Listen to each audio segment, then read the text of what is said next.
Hello guys! Meron tayong bagong update tungkol sa pag-apply bilang isang star host sa HiFami app. Kung dati ay nag-i-interview sila araw-araw, ngayon kada biyernes na lang yung interview nila at binago na din nila yung paraan sa pag-apply. Una, pwede ka nang mag-trade muna ng 10K, pwede kang mag-trade sa iyong room, pwede din sa inyong family room. Pero mas maganda kasi kapag sa family room kasi makita mo talaga yung number of gift.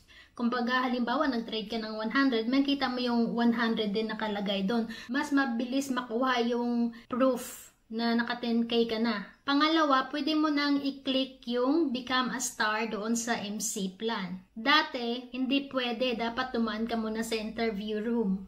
Magpa-interview ka muna. Kapag pumasa ka, saka ka mag-trade at mag-apply doon sa MC plan. Ngayon, hindi na. Pangatlo, pumunta ka na sa interviewer room para magpa-interview. Ang interview ay Biyernes, simula 12 noon hanggang 9 ng gabi. Dapat, naka 15 days or more ka na sa HiFami app.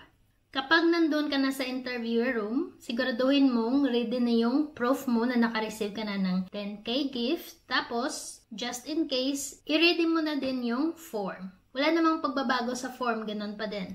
As far as I know. Doon, sasabihin na nila kung ano yung mga susunod mong gagawin. Malamang nagtataka ka kung ano yung task mo pag star host ka na. Dito guys, iba siya, no? Kapag na-approve ka na, basahin mo yung rules doon sa MC plan. Merong nakalagay doon na dapat makatanggap ka ng 10 gifter. Ano ba yung 10 gifter na yan? Yung magbibigay sa'yo ng gift.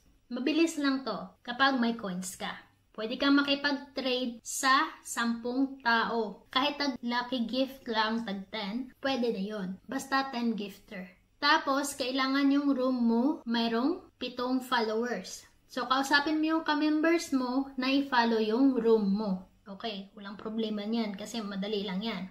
Dapat makatanggap ka din ng 7,200 coins worth of gift sa loob ng 14 days. Yun dapat ang magiging room revenue mo. At dapat active ka sa pag-broadcast ng 21 hours kada linggo. Yan ang task para magiging certified star host kayo. Kapag hindi nyo nagawa yon, babalik kayo bilang isang miyembro. Sayang yung coins. Kaya dapat bago kayo mag-apply bilang star host, naka-ready na lahat. Para sa isang linggo pa lang, first week pa lang ng pag-approve sa inyo, gawa nyo na lahat yung task na yon. Yun lang po yung update ko sa ngayon. Kung meron pa kayong mga katanungan, huwag po kayong mahiyang mag-iwan ng bakas dyan sa comment section. Shoutout nga po pala kay Che ng Newbie Fab. Hindi ko po nakita kanina kasi naka-off screen ako. Binigyan niya po ako ng juice. Nakita ko lang pag-open ko ng phone kasi gagawa ako ng video nito. So maraming salamat po sa pagbigay ng gift sa pagbahagi niyong biyaya. God bless!